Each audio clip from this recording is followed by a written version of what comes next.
Okay, we got it to work. Every day it's a different challenge, but we just won't talk about that. So today we're going to take a look at the anatomy of the renal system, the urinary system. We have paired kidneys. So you can see the kidneys here. This is life size. Kidney, the kidney will fit in. The kidneys are not this big. Kidney will fit in the palm of your hand. So obviously, this is not true to scale for a human, but they're paired. They sit in the upper back wall of the abdominal cavity. They're surrounded by the last two sets of ribs, so they're not protected by much of anything. We say they're retroperitoneal, and they're usually embedded in a big layer of fat. On top of the kidneys, we have the adrenal glands. You can see the adrenal glands here on either side. There is no connection in the adrenal glands and the kidneys other than that's a convenient location for the adrenal glands. The kidneys have a set of paired set of ureters. The ureters are these tubes that drain the kidneys themselves. These ureters lead from the kidney, and then they're paired and they go into the back wall of the urinary bladder. This is the urinary bladder right here. And then in the front of the bladder is the urethra. Now, there are many models around it. You can see all this here. So this is just a picture of this. What you're seeing here, let me go back one slide, is well, I've identified everything. The paired kidneys produce the urine. The ureters transport the urine from the kidneys to the urinary bladder where it gets stored. And we have a urethra to bring it to the outside. And here we're looking at the paired kidneys with the adrenal glands here and here. They have nothing to do with the kidneys. Now, this bright red structure is the renal artery going into that kidney and going into this kidney. I'll tell you which one's which. I don't know the perspective that you're looking at here. The blue one is the renal vein. So blood supply goes in through the renal artery and out through the renal vein. The blood supply comes off of the abdominal aorta, part of the largest and longest blood vessel in the body. And the renal vein drains into the inferior vena cava, which just happens to run side by side. And these vessels are life size on these models. Okay, so when you have the abdominal aorta, you can see just how large it is. If you look at the cross section of its diameter here, it's a huge vessel. And the renal vein is the inferior vena cava is right beside it. So the inferior vena cava is bringing blood back from the bottom 2/3 of the body, collecting blood from all the veins in all the extremities, the arms, in the legs and the feet, the abdominal cavity, and bringing that blood back up to the right atria of the heart. Whereas the red structure is below the diaphragm is called the abdominal aorta. It extends down to about the level of your belly button, and there it splits becomes the iliac arteries, which then become, among other things, the very large femoral arteries, which run down the medial surface of your each leg. So a lot of vascular supply going on in here. You can see these are the arteries and veins that supply the kidneys are very large. And considering the fact that the kidneys will filter the entire blood supply every 45 minutes, they have to be. So here's a nice illustration here of where everything is located. Now I'm using the renal dissection PowerPoints. You should have all seen that. So here we see, here is the right kidney. Perspective is so the kidney here. You'll notice that the right kidney is a little bit lower than the left kidney. Here's the left kidney over here. We see the renal vein on either side. We have the renal artery in red on both sides. Here are the ureters coming down here on both sides. The bladder has 3 openings in it. It has an opening for each ureter, and then an opening for the urethra down here, which you can't see in this picture. And let's see what else. Oh, the dimple, the indentation on the kidney, where the renal artery and renal vein come in and out. And this other structure here, this blue structure, this is called the renal pelvis. The renal pelvis leads directly to the ureter. This dimple, this indentation is called the hilus. You know, I guess it means indentation. A lot of organs have a hilus. The lungs have a hilus where the bronchi enter into the lungs, and the blood supply, the pulmonary arteries go into the lungs, and the pulmonary veins come out. We'll see a hilus on the lymph nodes. So a lot of this terminology gets used again and again. It usually means some sort of indentation or a dimple on the structure of an organ.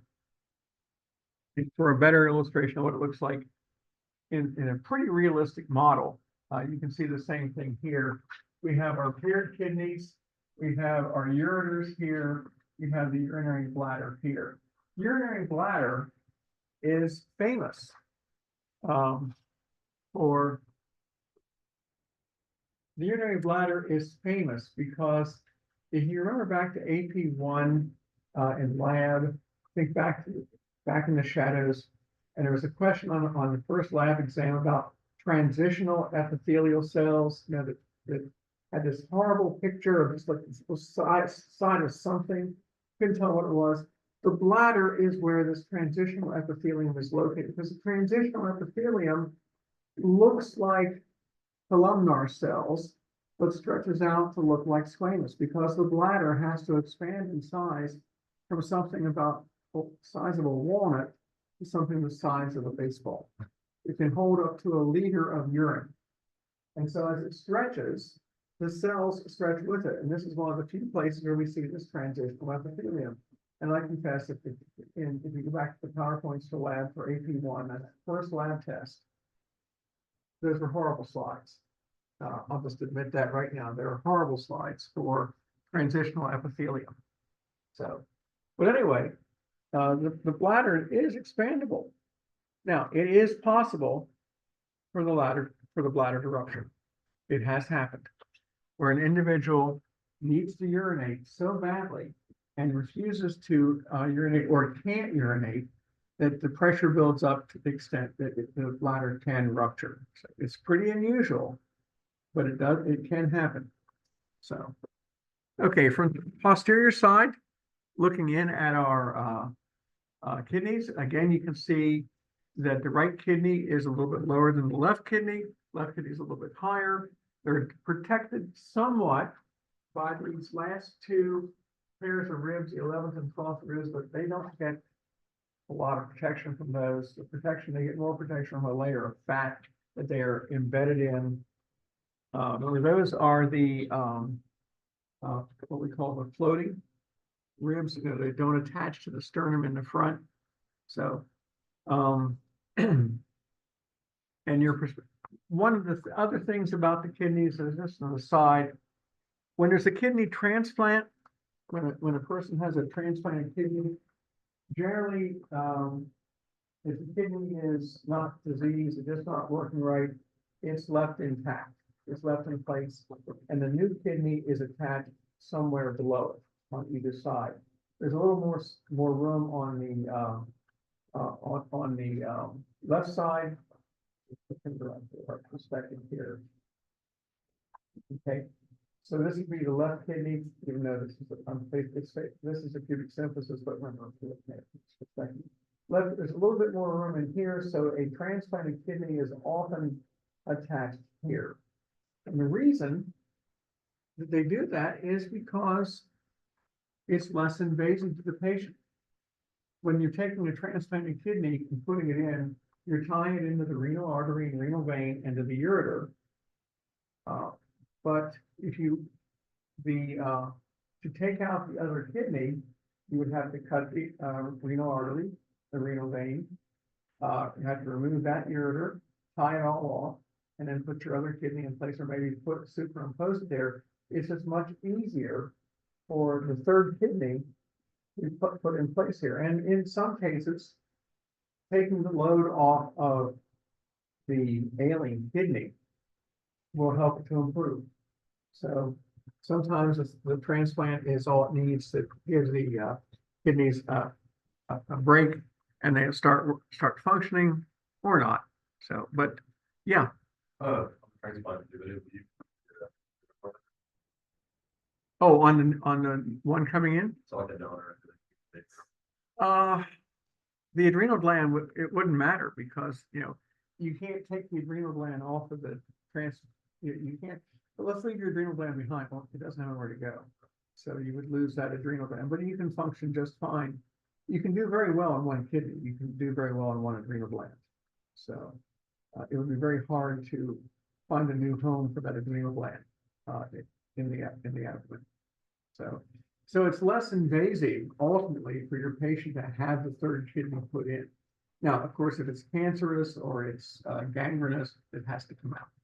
But in most cases, do no harm is the dictum. You try to be as minimally invasive as possible. Sometimes you don't have a choice. So, okay, and of course, there's the adrenal gland right there. Don't really get really okay.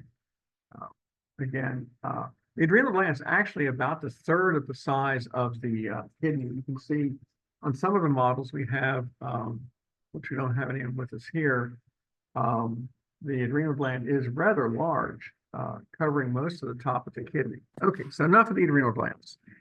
The outer layer of our kidney is called the capsule. So if you have a kidney in front of you, not the one we're going to cut yet, but a model, there should be, you've got the models there, right? No, right there. Yes, right. The capsule is a layer of connective tissue that surrounds the outer covering of the kidney. It's a barrier to protect the kidney from pathogens. It's just a thin layer of tissue. Many organs are going to have a capsule. The adrenal glands, I said I wasn't going to mention it, but I did. The adrenal glands have a capsule. The kidneys have a capsule. The lymph nodes have a capsule. The spleen has a capsule around it. So just an outer layer of the kidney. Directly underneath the outer layer, though, is the cortex. The cortex is, let me say, yeah, the capsule has fat around there. And so this whole thing is the outer layer. Now, the cortex is the next layer in. Now, what we're going to see here, this shows you the ureter coming off of the renal pelvis. So here's the capsule right here. Here is the cortex. The cortex is the layer directly underneath the capsule, just like in that gland that sits on top of there. The cortex is directly underneath the capsule. I just won't say adrenal gland again. So there's the cortex, and underneath the cortex is the medulla. Here, this larger area is the medulla. And then this is the ureter coming off of what we call the renal pelvis right here. Now, most of the action in the kidney is going to take place in these large structures here. Those things are called renal pyramids. And you have a model in front of you of a whole kidney. Even on the little ones, you can see on the inside, areas that look like little brushes. It looks like this structure here. Take a look at it. Looks like brushes. And, yeah, there we go, right there. Someone said last semester they look like makeup brushes, you know. So, yeah, see, everybody agree? They look like makeup brushes. Those are called the renal pyramids. These are these structures right here.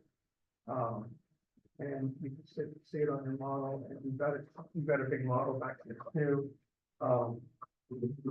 This is where we do the actual process of collecting the urine. Now, the filtration takes place starting in the cortex.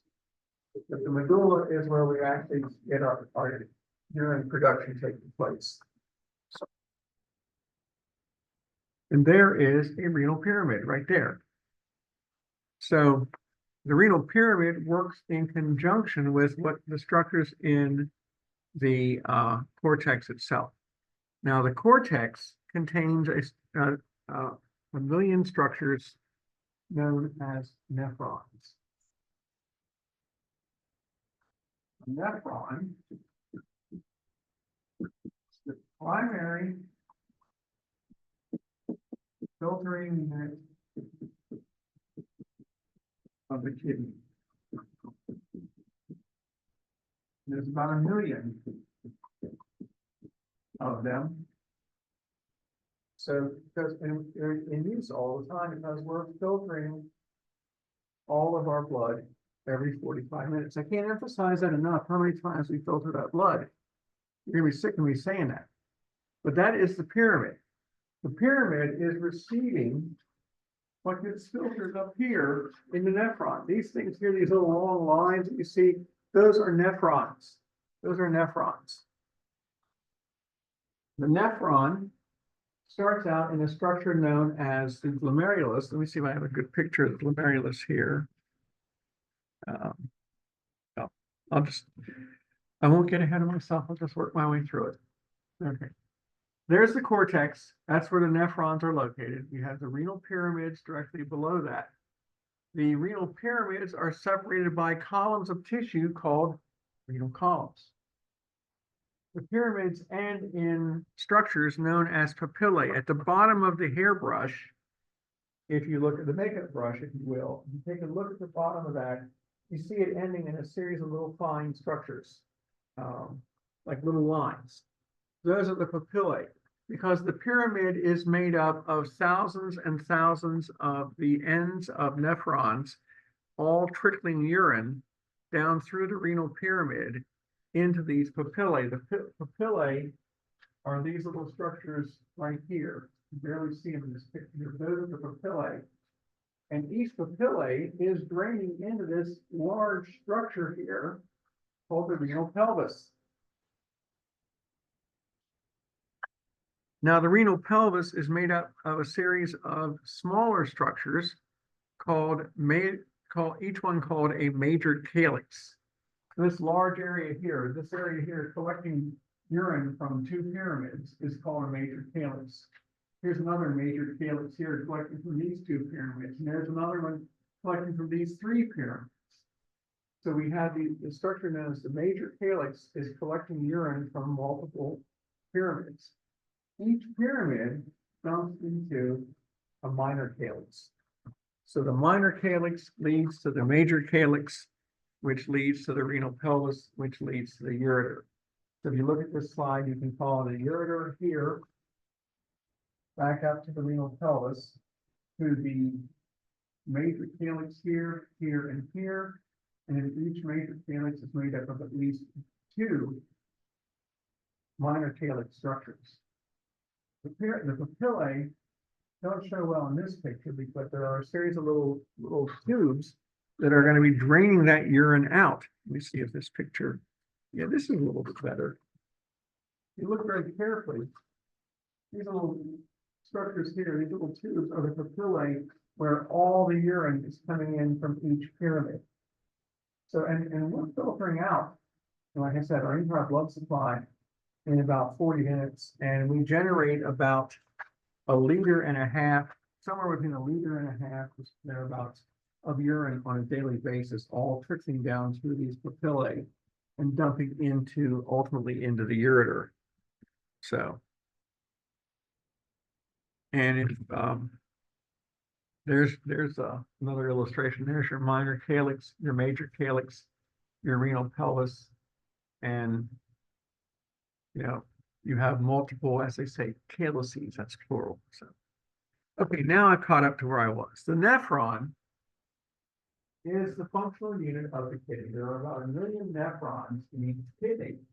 The nephron is made up of 3 parts. It has what's known as a glomerulus and Bowman's capsule.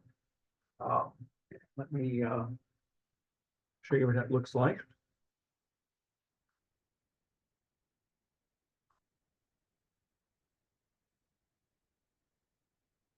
Have a coming off of your blood supply, going to each nephron. There are 1 million nephrons. You have what's known as an afferent arteriole. If you look at the slide up here, you can see each one of these little round circular structures. That is the glomerulus, and these little red lines here, those are blood vessels. You have an afferent arteriole coming in from a larger artery. The afferent arteriole leads into a bed of capillaries. This is the glomerulus. This is a cluster, a ball of capillaries. Here, this is called the glomerulus. Right here. So blood's coming in here under pressure, moderate pressure, still under pressure, and the capillaries are perforated. The capillaries here have lots of little holes in them. We say it's a fenestrated capillary. It looks like a colander, like you strain spaghetti with. You pour spaghetti into the colander and the water goes out and spaghetti is left behind. That's what these fenestrated capillaries look like. Now the glomerulus is made up of nothing but fenestrated capillaries.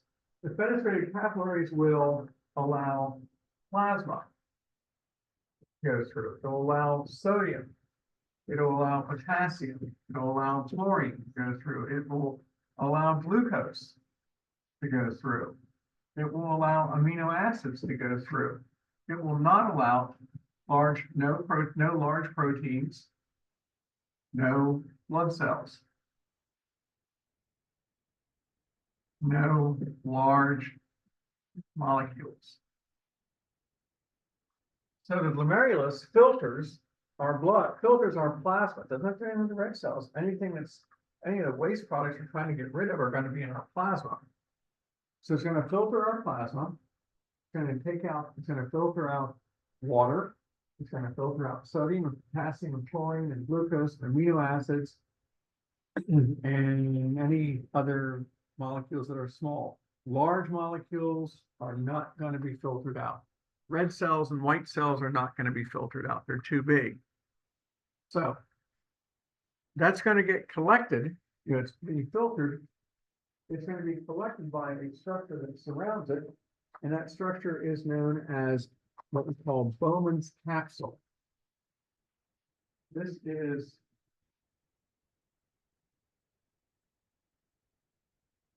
called Bowman's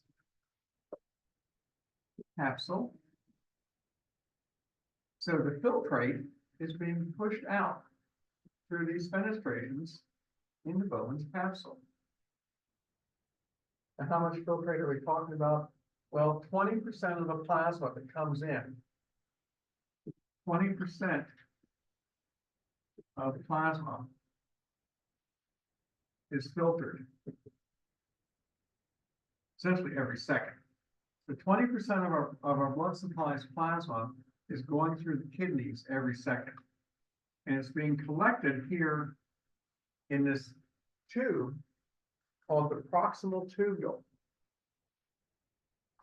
So the nephron has a Bowman's capsule surrounding the glomerulus. Right here, there's the glomerulus. The Bowman's capsule.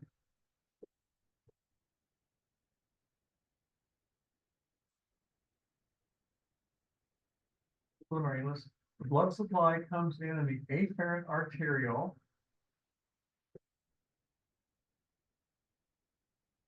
And it leaves the capillaries on the efferent arteriole. Now, typically, a capillary bed, a capillary network, capillaries are the smallest blood vessel in our body. They are one cell, their wall is one cell layer thick. This is a capillary.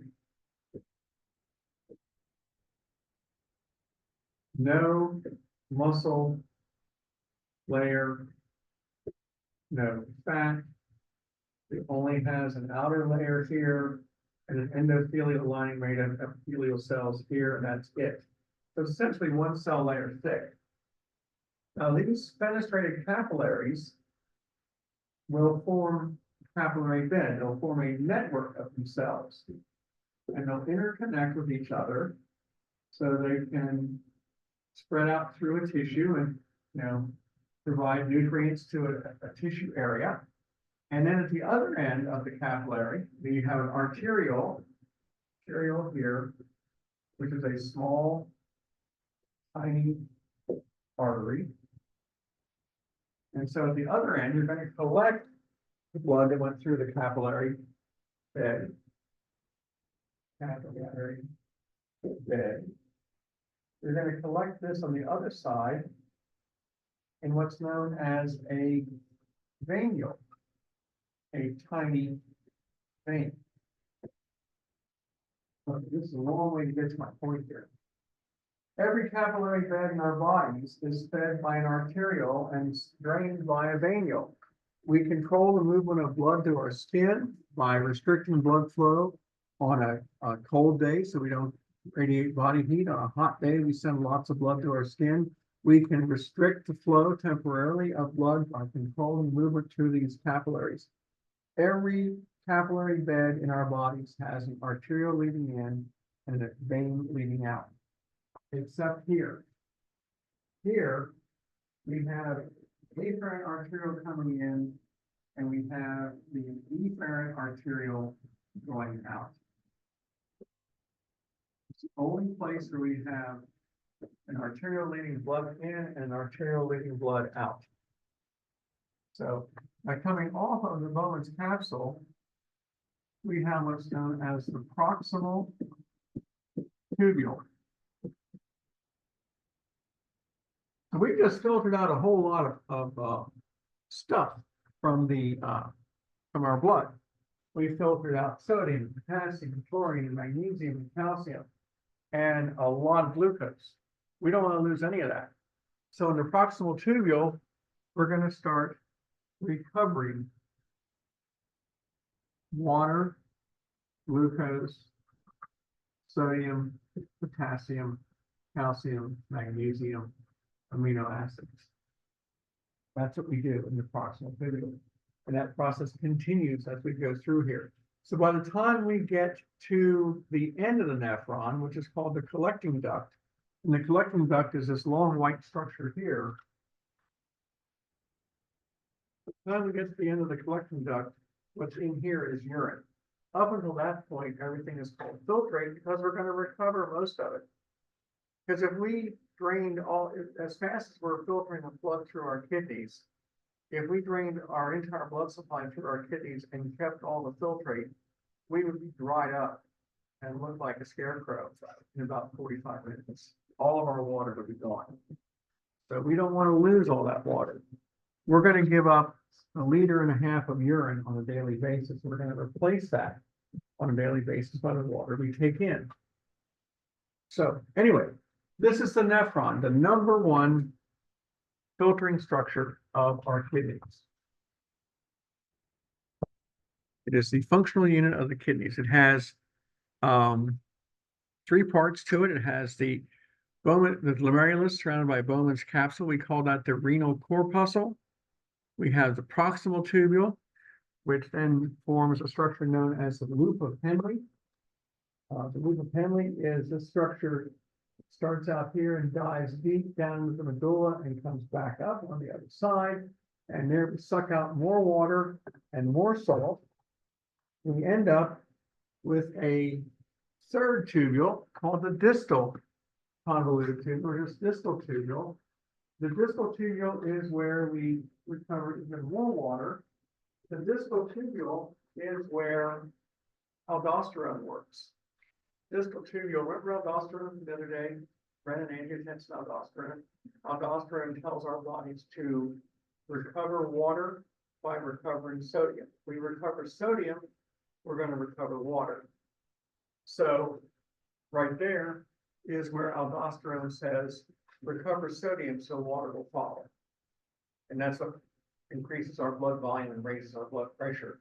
It also reduces the urine output, if you think about it, because if we're going to recover salt right here, we're going to recover water, we're going to have less water going into the collecting duct here.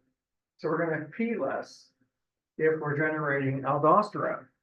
Aldosterone lets us recover water to raise our blood volume, to raise our blood pressure. That's what aldosterone does. And to do that, it has to recover sodium. Water will follow sodium. Now, the other side of this, we'll talk more about this in fluid and electrolytes next week, is that when you recover sodium, you kick out potassium. So as quickly as you're recovering sodium here in the distal tubule, you're going to be kicking out your potassium. So we can say aldosterone is a regulator for both sodium and potassium. Now this collecting duct here, this long tube, one more chance to recover water. Antidiuretic hormone, we just mentioned it when we were talking about hormones in the endocrine system. Antidiuretic hormone made in the hypothalamus, stored in the posterior pituitary. Antidiuretic hormone works here. It is in the collecting duct. It is our last chance to recover water. If we don't have any antidiuretic hormone present, remember, antidiuretic hormone keeps you from peeing. Antidiuretic, a diuretic makes you pee. Antidiuretic stops you from peeing. Antidiuretic hormone acts in the collecting duct, and we recover more water. And so we don't pee. But if we don't have antidiuretic hormone, we're not going to recover water from the collecting duct, and we're going to pee. What happens if you drink too much alcohol? You pee, because alcohol interferes with ADH. And so no ADH means there's nothing restricting there's nothing that allows you to recover water from the collecting duct. So you have no restrictions on urination, and so you've got a lot of water going in the collecting duct, and you have to pee it away. So you have to pee more frequently because of antidiuretic hormone. And we'll touch more on this both in lecture and particularly in fluid and electrolytes. Okay, so the nephron has both the renal corpuscle and the renal tubule. The renal corpuscle is this structure right here. This is a very nice model, not life size, because these are microscopic. This is an afferent arteriole and efferent arteriole. These are the fenestrated capillaries here. This is Bowman's capsule, and this is the beginning of the proximal tubule. Now, each nephron on here is a little cranberry colored dot, and with a proximal tubule in green, a loop of Henle in green and brown, and then the distal tubule curling up behind the green, they're not really green structure. So, and let me pass this around. This model is really nice. Of course, the one I have in Seville is bigger than that, but we won't talk about that. Okay, the renal corpuscle is the glomerulus and Bowman's capsule. It is, from a microscopic perspective, you would see a slide on here, and we'll talk about that a little bit in lecture on the urinary system. So the glomerulus is nothing but a ball of capillaries that are fenestrated, to have holes in there so stuff can leak out. And the Bowman's capsule is the ball of tissue that surrounds it to collect this filtrate and run it into the proximal tubule. Because we want to recover 99% of that water that we've just filtered out. We don't want to lose more than 1.5 liters a day of that water. Now, in the proximal tubule, we're going to reabsorb all of our glucose. We don't want any glucose in our urine. We're going to reabsorb all of our glucose in the proximal tubule. We're going to recover about 60% of our sodium in the proximal tubule. We're going to recover about 60 or 70% of our water in the proximal tubule. So we're going to get a lot of this stuff back. Things that we don't want to lose, like amino acids and certain vitamins and sodium and potassium and chlorine and magnesium and calcium, we're going to try to recover that in the tubule. Now, not everything will come through in the proximal tubule. In fact, calcium doesn't get recovered till we get to the distal tubule. That's where parathyroid hormone works on the kidneys. If you remember, parathyroid hormone tells us to recover calcium by dissolving away bone using osteoclasts, by recovering calcium from our small intestine, and from recovering calcium from our kidneys. That calcium was recovered at the distal tubule. So, loop of Henle recovers water and sodium, and the distal tubule then gives us our last chance to recover as much water and other structures. Okay, so here's what it looks like. Here is the renal corpuscle. Here is the proximal tubule down here. The afferent arteriole is larger, so it's coming in there where the number 6 is. Blood's going into the capillary bed. Plasma and filtrate are coming out into the tubule. The blood that wasn't filtered is going out through the efferent arteriole. So again, this is the only capillary bed in the body where we have arterial to arterial at either end. So, and if you really want a detailed diagram of it, it looks like this. So here is our efferent arteriole there. Here's the afferent coming in here. We can control our blood pressure here and here. We filter our plasma through here, and we filter about 20% of the plasma that goes into the glomerulus is filtered out. The filtrate goes into the proximal tubule, the rest stays in here and goes back out to the efferent arteriole. This little structure right here is where the distal tubule comes up and comes back around. It butts up against the afferent and efferent arteriole right here. You've heard me say when the kidneys are going to monitor, what better place to monitor oxygen levels and sodium levels and water levels? So you've heard me say that a couple times. Just say this. Yes. Thank you. Thank you. That's where it happens, right here. The reason the distal tubule is butted up against the afferent and efferent arteriole is so that we can monitor what's in the distal tubule, because we can tell the pressure of the blood by the pressure of the filtrate, by the concentration of the sodium in the distal tubule. We can tell how much water is present. We can detect blood pressure by how fast or how slowly we're moving through there. We can tell our filtration rate just by monitoring sodium levels. So the kidneys are watching everything taking place with our blood supply right there at the distal tubule. That's where all the monitoring is occurring that I keep talking about. And the structure that we use to do the monitoring is called the juxtaglomerular apparatus. Don't get worried about that. We'll talk a lot about that in lecture. There are cells embedded here on either side of the afferent and efferent arteriole. There are cells embedded in the distal tubule called the macula densa. When they are activated by low sodium means high water, or high sodium means low water. If they're activated, they're going to stimulate the juxtaglomerular cells to release renin, which will trigger angiotensin to aldosterone, or not release renin, depending on the need. So this whole thing is one big giant chemical factory, monitoring system and chemical factory right in there. So the juxtaglomerular apparatus is supplied by information from the macula densa, and it is communicating with the juxtaglomerular cells from the macula densa is right on the inside lining of the distal tubule, and the juxtaglomerular cells are ultimately going to be the place where we release the renin. So, okay. Now, most of our nephrons are in the cortex. 85% of the nephrons are in the cortex. The remaining 15% are in the medulla. And the idea is to try and contain as much water and salt as we can. This loop of Henle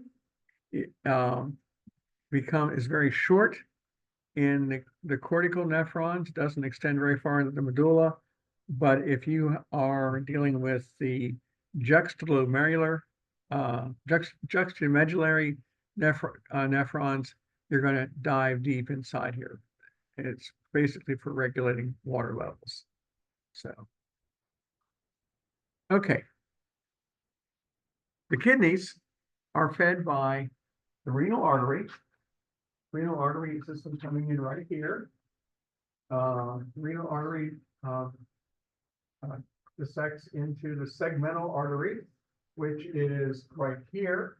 And each segmental artery will head towards a renal pyramid, and the segmental artery will then branch apart into the interlobar artery. See, this is an interlobar artery here. This is the pyramid. The interlobar artery running up here, meaning in between the lobes. And then the interlobar arteries will branch out into what are called the arcuate arteries, which run across the top of the pyramid. And then they're going to be ultimately to the afferent arterioles. So each one of these little red lines here is an afferent. It is a radiate artery that will lead to an afferent arteriole. So tremendous amount of blood supply going here. Once we get to the afferent arteriole, we go into the glomerulus, we get filtered. They are fenestrated capillaries. We go into the afferent arteriole, we go into the capillaries which surround the filtrate, everything that surround the tubules, everything that goes into the kidney tubules is essentially going to be recovered unless it's the stuff we want to get rid of. We want to keep water, we want to keep sodium, we want to keep potassium, we want to get rid of nitrogen-based waste, we want to get rid of urea, we want to get rid of toxic chemicals, we want to get rid of breakdown products, chemicals in our food that we want to get rid of. Asparagus, that comes to mind. Who likes asparagus? What does asparagus do to us? Turns your pea green and it stinks, right? You never noticed? Okay. Anyway. Oh, the piece that I'm talking about the urine. Okay, I'm just gonna. Thank you. No, I think it smells fine when it's cooking. So. Need to elaborate on what you're talking about. Yeah, I think so. I didn't elaborate. I apologize for a failure to elaborate. You're the name that elaborates. Shut up. Everybody else got it though. Yeah, thank you. So, okay. The chemical in asparagus that is a very large molecule that goes through our filtrate, it doesn't get recovered because we don't want it. So it comes out in our urine and it gives our urine after we've eaten asparagus an unpleasant odor. If you eat raw onions will often do the same thing. The chemical in the onions, the catecholamines in the onions will also generally either get secreted back into the filtrate if it's too big to be filtered, but we're going to get rid of it. And our urine can often smell like raw onions, depending on what kind you eat. So large chemicals that we want to get rid of are going to be secreted that way. If you take antibiotics, antibiotic molecules are very large and they are too big to get filtered, but we usually try to get rid of them. So we will be secreting them from our blood vessels back into the tubules. And so if you've been taking any kind of amoxicillin or augmentin, any penicillin derivative type medication, you can often smell the drug in your urine after you emptied your bladder. So many different chemicals are going to continue to show up in our urine that we don't want to keep around. Lots of food additives. Usually they're too big to get filtered, so we have to secrete them, but we just want to get rid of them. And so we have two sets of capillary beds after the glomerulus. We have the peritubular capillaries and we have the vasa recta capillaries. So we can use those to recover or get rid of the materials we want to move. So, okay, now. So there's a good diagram there of what a nephron looks like.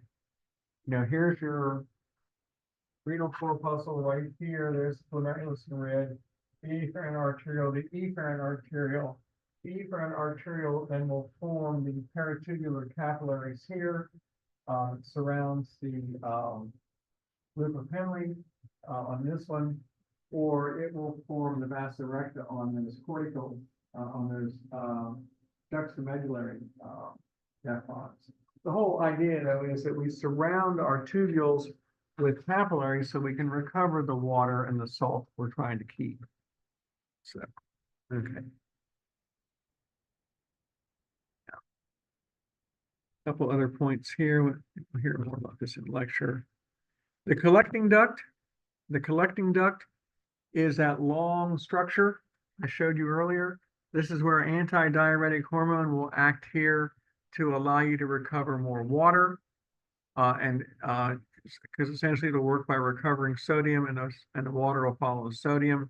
If we interfere with the collecting duct by not having any anti-diuretic hormone present, then we're going to generate a very dilute urine. One of the consequences of drinking a lot of alcohol is you have to urinate frequently, and the urine after you urinate many times will be practically transparent because you are filtering out primarily water at that point.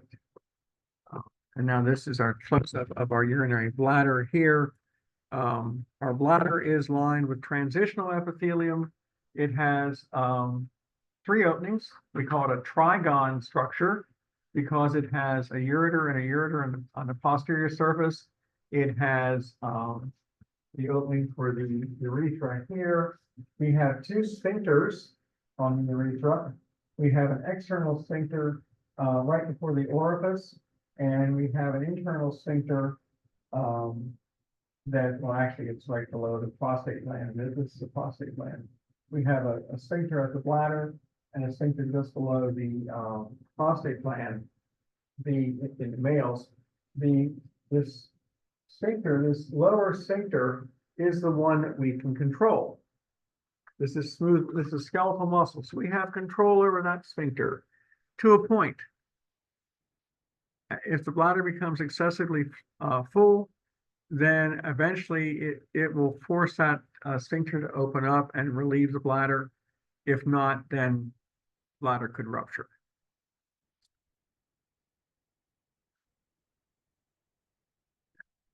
So what do you need to remember about the kidneys? There are 4 processes. There's filtration, there's reabsorption, there's secretion, and there is excretion. And we're going to talk all about that in lecture. But let's get to the thing that we all want to do today.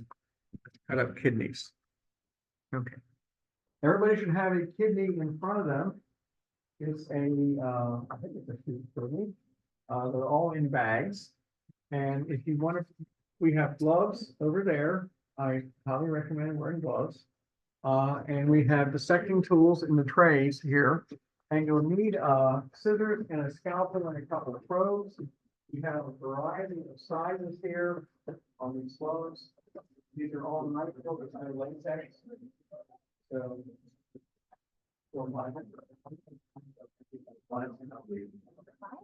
Yeah, I put on vinyl gloves, but it started running and I started coughing.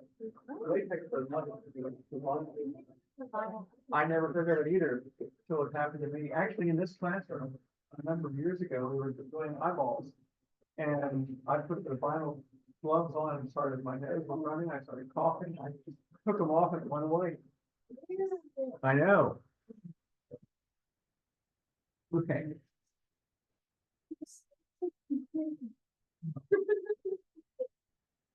You do well. I want to know. Yeah.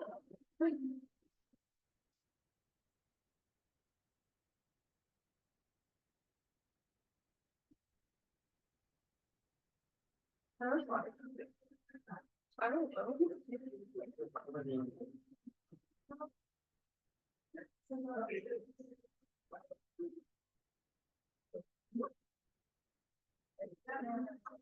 It's like scissors or a scalpel. Scissors, a couple of probes.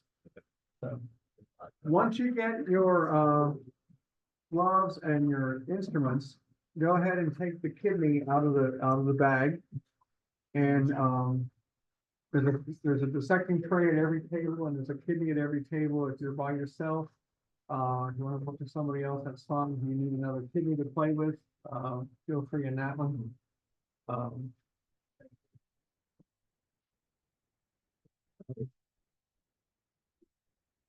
Okay, and just set that aside.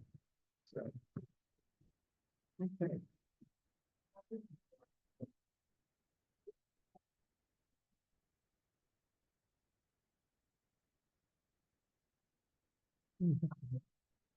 Oh, yeah, okay, sorry.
Okay, if you haven't already, take the kidney out of the plastic bag.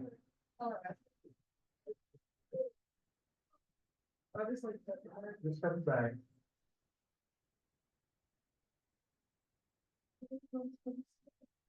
Actually, I don't think we're going to smell. Is there any odor? I got already smell. I mean, it's maybe like a, whatever chemical it was Okay, there. It's so I think you're just. just like. Yeah, I'm not gonna stick my nose in it. Yeah, you got it. Like it's in there. Yeah, you don't smell like a human body.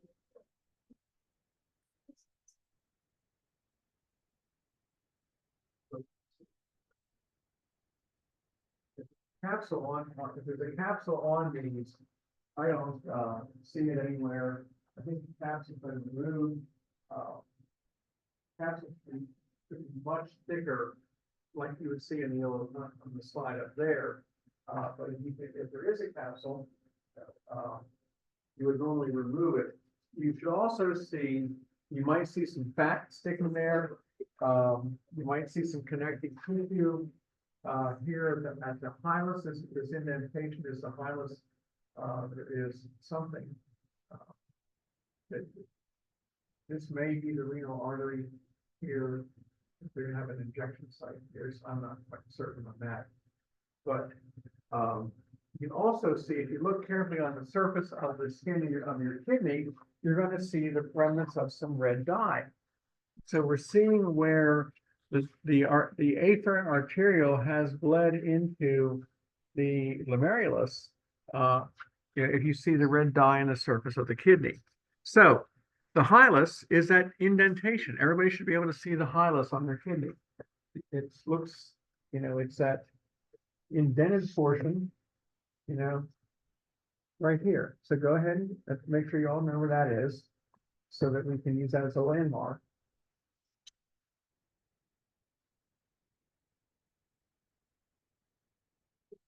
Okay. And assuming that there is no capsule, let's get to remove what you're seeing here. They're really damaged up on this, but that section of tissue you see extending out from the hilus, that's likely going to be part of the ureter. Apparently the pelvis and the ureter has been sliced in half. So if you see a red dyed area with a red latex injection, that's probably the renal artery going in. But that large tube coming out is the remnants of the pelvis. That's the artery there, and this large tube here is probably the pelvis coming out and the ureter. So yeah, so that finally makes sense what that is. That is the ureter there, and this is probably the afferent arteriole or the renal artery at that point. We typically inject red dye for arteries and blue dye for things.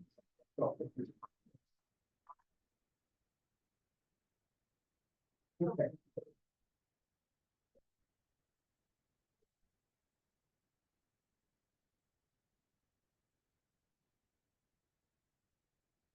Now, the moment we've all been waiting for, take your scalpel, take your kidney, and give it a whack. No, take your scalpel and make a frontal cut through the kidney. Look at the illustration here. It's like slicing a potato in half. There's the hilus, and the hilus is facing down. Cut the cortex down to the hilus. Just slice away. Do not cut yourselves. That's good. You're doing it just right.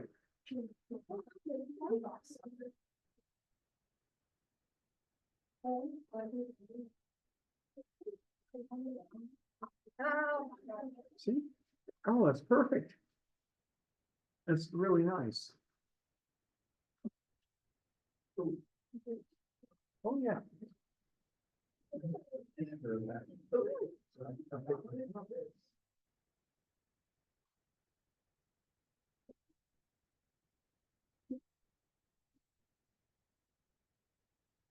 Okay. Now, let's see what everybody else is. Okay.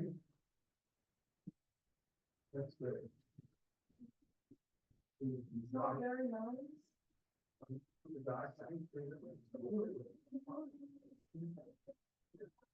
I mean, it's not like you have cut a kidney every day. You want to get yours on. I was thinking about getting into it in bag.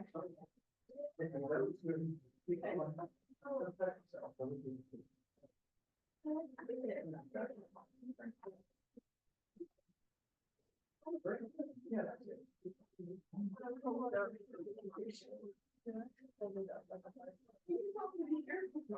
Oh, that's good. Very good. How are we going over here? Oh, very nice. Very nice. Yeah, you can see that. Definitely.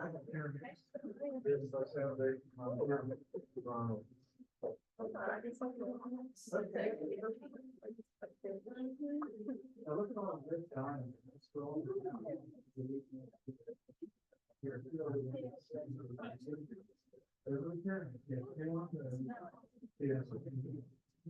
One bigger, is everywhere underneath the red light.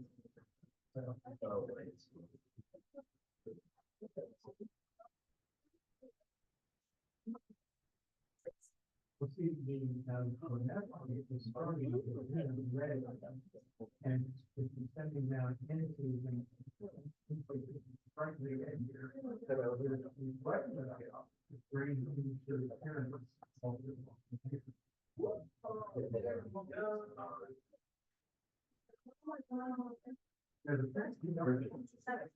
The pyramids are these smaller, all these are.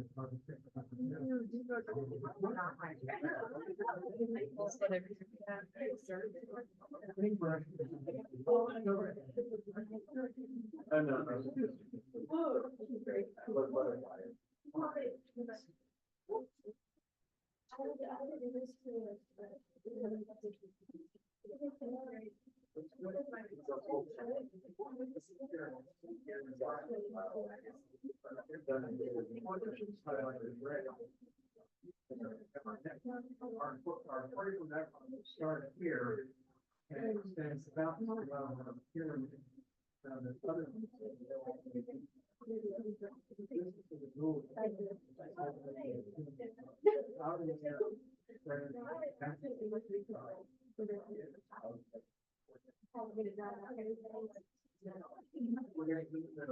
it sounds counterintuitive, a vortex should be uncovered, but obviously vortex. So. Okay, so we've got our cuts through our kidneys. Everybody should be able to see the cortex is the outer red layer. Here's a good illustration here. It's not as colorful as yours, but the outer layer is cortex here. You can tell quickly by looking at this that our models never look, these never look as good as the models do. But this is the cortex. Most of you have a cortex that is stained bright red because that's where most of the blood supply came in from. The afferent arterioles coming off of the arteries, that's where this dye ended up. Most of your glomeruli and the renal corpuscle are found in this area here in the cortex. The nephron itself, the tubules, will extend, most of the two nephrons extend just to the beginning of the medulla, just to the beginning of the renal pyramids. And the renal pyramids, of course, the makeup brush structures are going to be those dark brown or gray areas that extend. There's a series of those. That's where the filtrate is going to get collected. The collecting duct runs all the way through the renal pyramids, and the filtrates is, at that point, filtrate is pretty much determined to be urine. The collecting duct is the last chance to recover water, but once it gets to the papillae, that's about it. And once it reaches the papillae, it's urine. It's not going to get collected any further. So the ureter, most of the ureters are pretty well chewed up, but the ureters are those large structures that sort of are sticking out at the end. So they would have to be, you don't get the impression that a ureter is very big when you look at the kidney model here. But remember that the renal pelvis extends pretty large coming out of here before we get to the true ureter. And so what you're probably seeing is the end of the renal pelvis in there too.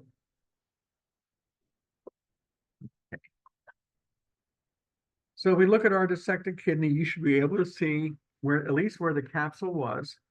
You should be able to identify the cortex as the outer layer. The medulla is the inner layer. You should be able to see the pyramids. Some of you have some very nice pyramids on your kidneys. The pelvis is sort of hard to see on these, but if you trace, oh, so there's a good, you have a good pelvis now. Where did it just fall? The one they like. Okay.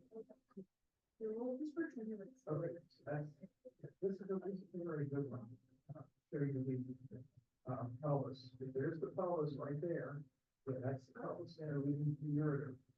You can see all your pyramids. Every one of these dark areas, that's a pyramid, that's a pyramid, that's one. The calyces are the collecting areas of this, you know, pelvis are really outlined. So that's your ureter right there. This actually is a pretty nice, kidney. It's very large pyramids, all this whole area of the pyramids here.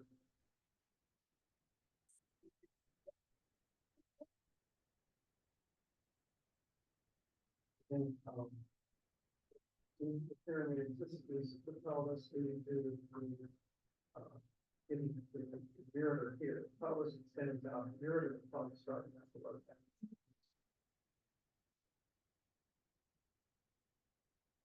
You have it, yes, this whole structure right here is the pelvis. So that leads to the ureters, which is on the other side there. And again, you see all your pyramids, and you can see, these are this is the renal pelvis, this whole structure in here. And this is very nice, renal artery coming in there. Yes, it's down here, but that's a very nice location for that.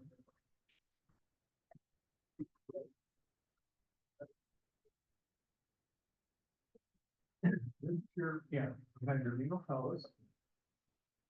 Are you here on both sides, leading to the ureter? This whole thing is starting the ureter. It's going to get a lot smaller the further down it goes. And you have all your pyramids lined up in here. Cortex layer here, pyramid. This is the pelvis feeding the ureter itself. Individual structures are the calyces. And right here would be where the papillae where the urine is trickling through the renal pyramid. Depending on how far down the collecting duct is working. The collecting duct could be interfered with, you know, if you don't have any antidiuretic hormone, collecting duct is not going to cover a lot of water. It's going to be a lot.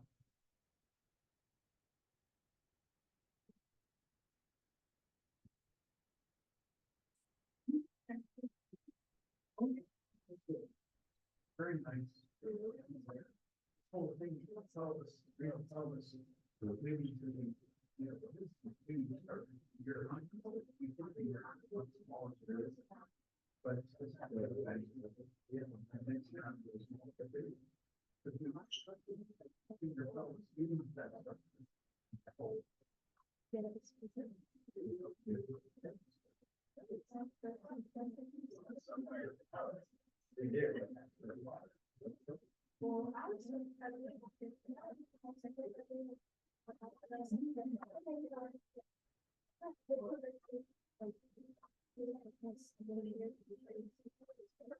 you can see where it goes.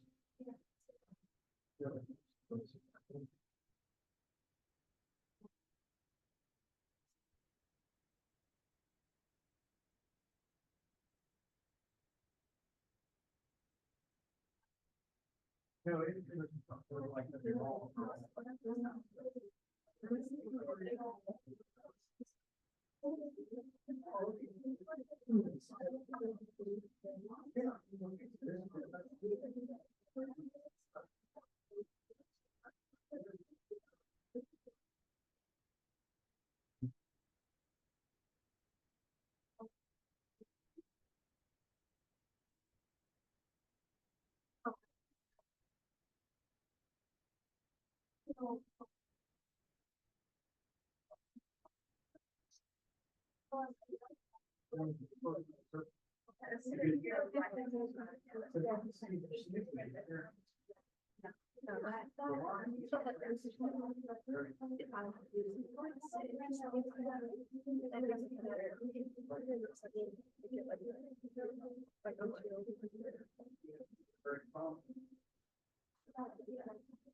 That's what you do all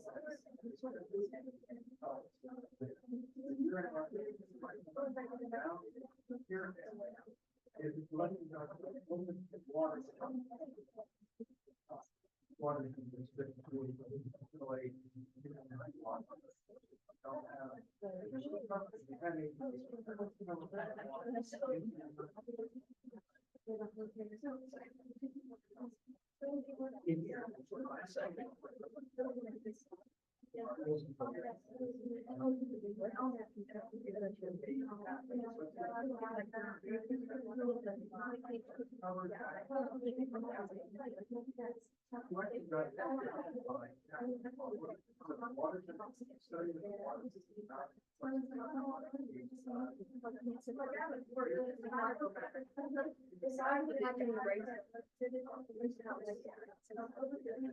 Whatever.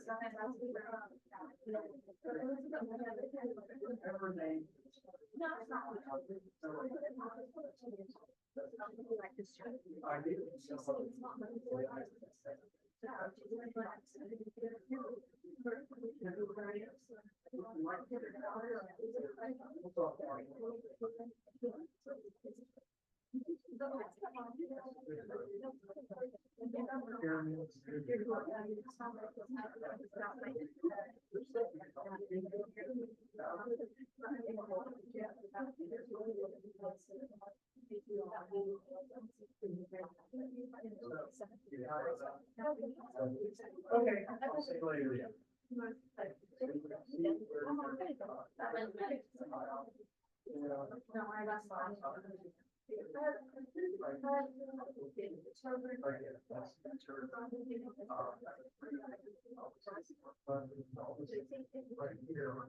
All of these periods are all right.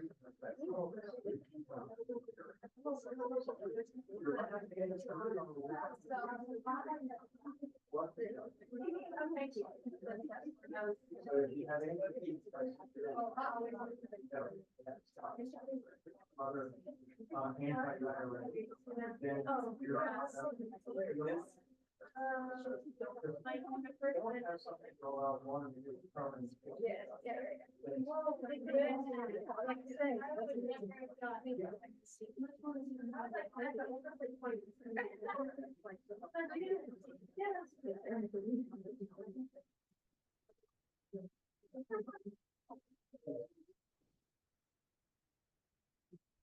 I know nothing. Okay.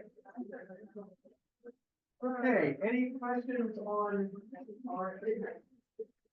So. Oh, okay.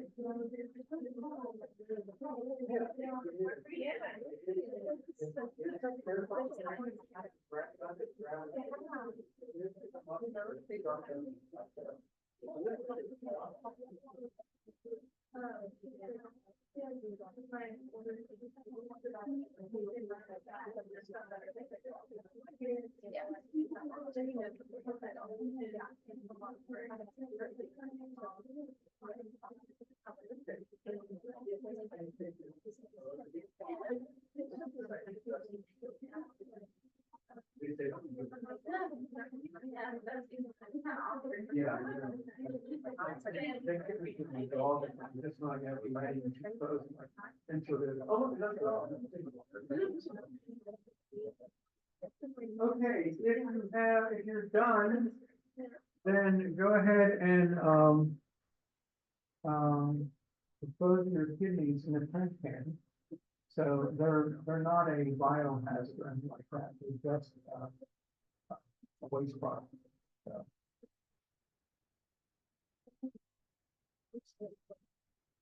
You want to just leave these in? You just leave everything here. Okay. We'll take care of that. Okay. So, Just put that in the- nope, everything's fine. That'll be taken care of.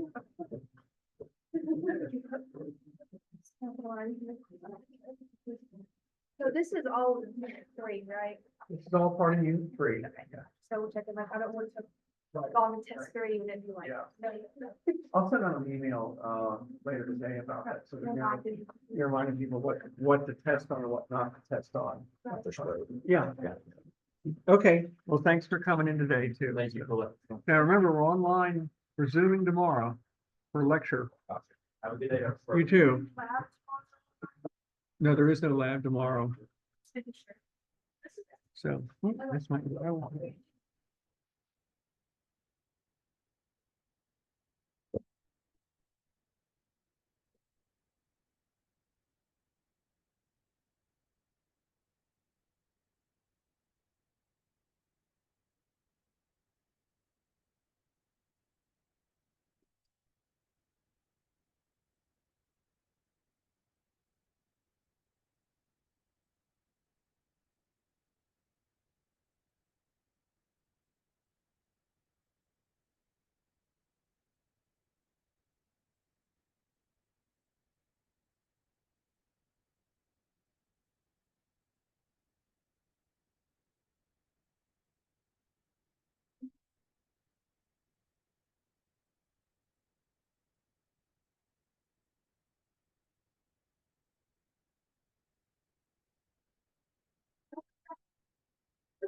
don't, this is the thing. I'm really sure. I didn't say a word. Yes, So are we supposed to study the other PowerPoint for the urinary system for lab? no, we covered what we want to cover today, Okay, so, so I don't have to do any of no, that. no, I want to make sure that the test, is